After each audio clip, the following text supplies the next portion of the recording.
So yan, what's up guys mga tikman? So eto naman ang bago kong ipapakita sa inyo o matitikman natin itong nagbabagang sasarap. So ito ang baga ni EJ mga idol. So meron siyang iba't ibang price. So merong maliit 20 pesos, 50 at saka 100 yung nasa tab.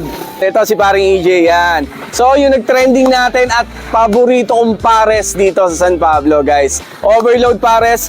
Meron siya dati sisig. Siyempre ngayon dinagdagan niya ng baga. So ito yung nagte-trending sa mga video sa iba't ibang lugar.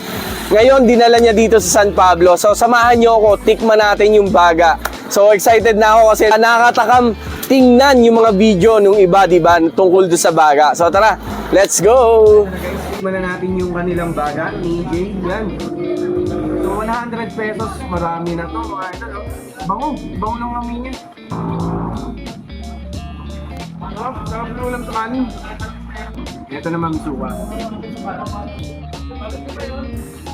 Tapos yan guys, ito, siyempre kakain na rin tayo ng pares habang nandito. So yung paborito kong pares, yun.